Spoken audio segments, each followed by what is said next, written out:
What's up everyone, Anthony Digiovanni here again for another video. Are you sitting right now where you're at listening to this video, wondering where to go next in life, what to do? Maybe you don't know what your passion is, you don't know what to do in life, you're feeling like you have no value. If that's you, I want to tell you, I have been there before. And through this video, through the things I've learned, I'm going to show you how we can find more value in our own life, how you can find value in yourself, and through that value, become a force for positive change in the world around you, okay? I myself, like I said, I've been through this. I've read books. I've found teachings that are gonna help you. They helped me, so let's get after it. All right, guys, so you out there seeking value, I'm gonna give that to you right now. I'm gonna show you some ways, some avenues that we can find value in our life right now. I'm gonna try to break it up in like 3 segments, okay? So this first segment is the introduction to what I call Mimetic Desire. I'm actually not the only one to call it that. It was called that by its originator, its founder, which was Rene Girard. He was a philosopher, and Rene Girard came up with this concept, mimetic desire. So we start with desire to reach back to our whole concept of value, right? So let me show you, stay with me. I'll show you how we get there. So Rene Girard, mimetic desire, he talked about how at our core, we as humans are desire-seeking creatures. We constantly are desiring for individual progress, but also social progress, right? And this is, you can trace this back evolutionarily, when we were, kind of primate, coming down from trees into the Sahara, we desired to live, obviously, to survive, but to procreate, to create, and to survive, really, and just to grow, to live. And this has progressed to where we're at now in modern times. We desire for clothing, for fancy houses. I mean, you can take this to its most materialistic ends, right? We desire after everything. Almost, every quote unquote sin that I can think of, every type of wrong that we do, you can usually trace it back to, at its core, desiring after something, right? So Rene Girard said you would eventually take this to its extreme where you desire after someone's life. And I see this most predominantly with our celebrity worship. In today's age, we love our celebrities, but we love them to a sense that we desire to want to be just like them. You want to buy Kanye's shoes. You want to have Kylie's makeup, right? We want their clothes. We want their lives. You see that part, that last part, the wanting of the life, the desiring of the life, most prevalently in reality TV. We want a first-person view into their homes, into their rooms, and into their lives, right? So that's all that is desire at its core. And this can be a bit more maliciously taken through the desire of wanting someone's life via murder. That's literally called the taking of a life. I mean, there's no coincidence there. You're desiring after someone's life, and usually that taking of a life is motivated or originated into a desire of wanting something else materialistically from that person that was murdered, i.e. I wanted their money, I wanted their shoes, I wanted their jewelry. Whatever it is, I was angry that they wronged me, so I wanted revenge, right? We could do this all day. We could take it back to desire. So essentially, Rene Girard said, this desire is going to take us to its furthest extremes. There's going to be violence, there's going to be crime, and it's going to end up separating society, polarizing society into tribes, into this tribal kind of warfare. We're tribal creatures by nature. That's how we were originally, and it's going to separate us into tribes. The problem with this is eventually one of the tribes will rise up and say, we need a scapegoat. They're going to look around at all the violence and they're going to question, how did it get here? And instead of looking inward and realizing the fault was in their own desire, they're going to say, we need to find some blame here. We need to find some responsibility for why things have just gotten so bad. The culture's so bad. There's so much violence. And instead of, like I said, instead of looking individually, looking inward, they're going to say, there it is. They're going to pick a scapegoat out of a people. And scapegoat here means sacrifice, if you don't understand what I'm saying. So they're going to say, we need the sacrifice of why things are so bad is because of those people. You might think I'm being a little vague here, but you can see this play out most dangerously, most violently in the 20th century. Anybody that studied World War II understands that the Nazis did this. They literally picked a scapegoat out of all Jews, gypsies, gays. Basically, they made a couple scapegoats, but the big one was the Jews. They killed the most Jews. And it was also done in communist Russia and Maoist China. The 20th century was rigged with mimetic desire, and you can see it. There's so much evidence there, and I don't think we should let that go to waste. We got to remember that we're desire creatures. We're desire-driven creatures, and if this is taken too dangerously far, we will end up picking up scapegoats. And I think the reason why I'm talking about this right now is I think we've already reached that point today. You look at the politics of today, the society, where things are going, and I think the scapegoat has been chosen. I think the scapegoat now is white privileged males, whatever that means, however that's defined by whoever's claiming that. And you might want to argue with me, but I've seen this played out. I've seen it in our mainstream media, and I'm a teacher, and I already see it infiltrating I'm a high school teacher. I see it infiltrating our high school curriculum. And it's on the back of that scapegoat claim, this white privileged males, on the back of that is this narrative that America itself, the West itself, was solely founded for the oppression of minorities and women. Hey, hold on, sorry to interrupt, but before we go on, I just wanted to thank you guys again for even being here and watching. If you're liking this video so far, you like what I'm saying, and you want more, it always helps to subscribe. Make sure you hit the alert button as well, and keep coming back. Share the video with people that you maybe think need it, like and comment, okay? And there will also be a link in the description, you'll see it, for a worksheet that you can start working on right now. And while you're listening to me, pull it up in another tab, go ahead and download the worksheet. It's a worksheet to help you get your mind into a more practical exercise for the topics that I'm talking about, okay? So guys, go ahead and check that out, and back to what I was talking about. Okay, now look, I understand maybe you think I'm wrong in this claim that the scapegoat is white privileged males today.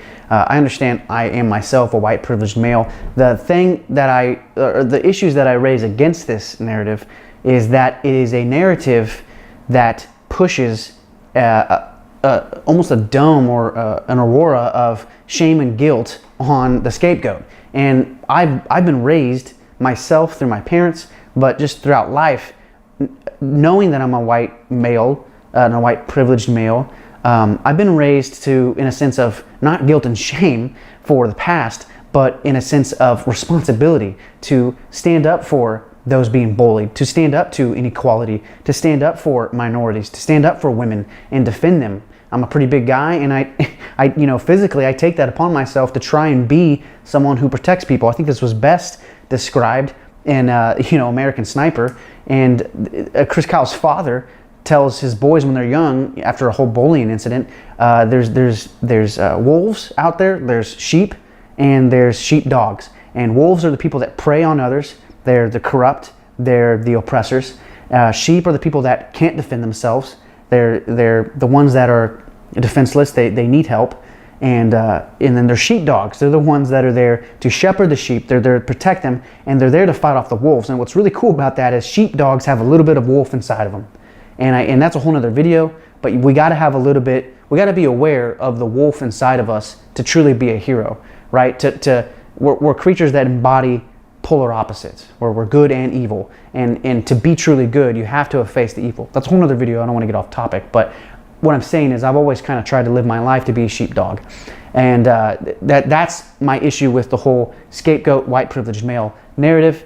It's a narrative that implies guilt and shame for all of the past inequality actions and oppressions of white privileged males in the past. And no one person can shoulder the mishaps and the mistakes of a whole people, of a whole nation.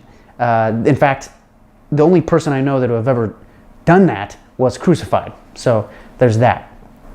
Now, ultimately, Rene Girard goes on to say that the scapegoat will be chosen, the sacrifices will be made. This isn't actually a true solution.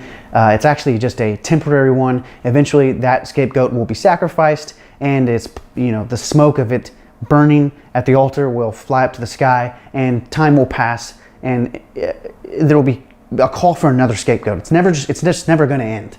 And in fact, he says the true answer is not a scapegoat. It's not a sacrifice. It's not pointing the finger and putting blame on a people. He says the true answer to all this violence, all this desire-driven crime and want and need, the true answer is for someone to rise up as a symbol, and more specifically, a Christ symbol. You don't have to be religious. You don't even have to be a Christian to understand what I'm saying here. To me and to most people, the Christ symbol, the Christ archetype, is the epitome of good that a human being can strive to be, right? It's the epitome of peace in humanity. You can even take out the word Christ if you wanted to, if you're not comfortable with it, and say it's an MLK symbol or an MLK archetype, because that dude embodied it so well. He was a person that stood up for peace, he turned the other cheek, and he called upon common humanity ethics, common humanity rhetoric. He didn't talk about the common enemy, right? When you and I get together because we share a common enemy, it's only furthering the separation and the polarization of our tribal nation. When we get together and say, hey, we're connected, we're allied through our common humanity, we're brother and sister, we're brother and brother, well, that means we can't deny the common humanity of our quote-unquote enemy. Treat them like humans.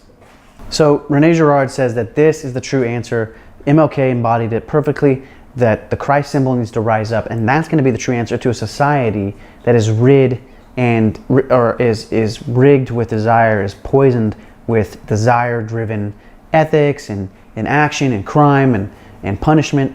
That is the true answer. And I know this is no easy feat, and maybe that does seem too abstract, maybe too impractical. I know it's a lot to ask of anybody. I mean, if we're going to play it out to its logical conclusions, I mean, the Christ guy was ultimately murdered by his society. So, I mean, that's a lot to ask of anyone. But I think it is practical. I think it is something that can be done in a sense that is individualistic. And the way to do that is to, this is segment 3 of what I'm talking about here. It's more call to action, because I think if you can realize that individually you have the strength and the value to become the hero, not only to yourself individually and internally, but to your family, to your society, to your culture, you can do it. But you have to realize it first. The best way to realize this is that for so long we've hypothesized that morality and ethics and just basically being a good person, living a good life, was the road to value, to having value in yourself, but also in your community. I want to tell you that it's the opposite. It's actually realizing and acknowledging that you are valuable, that you can after that realization, have the freedom to be moral and the freedom to possibly fail, but at least the freedom to try and be moral and wake up every day and live a good life and be a good person. There's no forceful, there's no law to make you do it. It's through the realization that, hey, I am a value to my life and to the life around me, that gives you the freedom to want to be good, and know that it's okay if you fail. Like, we're human and we're gonna mess up. And the best way to realize how much value you have is just know that you're a breathing, living, conscious, sentient soul. You have a part in this narrative, this story that is reality. We all have a part to play. You may not feel like it right now. You may feel lost. You may feel like you're insignificant.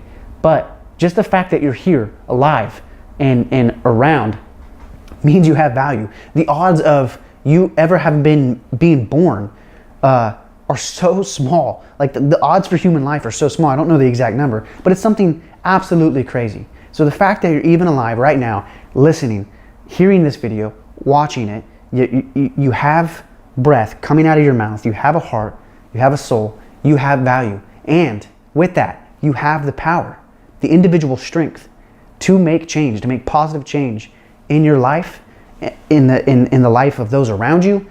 And if you can grow and take it further, you have the power and the strength and the ability to change your culture and potentially the world. But it starts with you individually, realizing that you have value. And it starts with, going back on Rene Girard's Mimetic Desire, it starts with you stopping the blame. Stop trying to pick the scapegoat, right?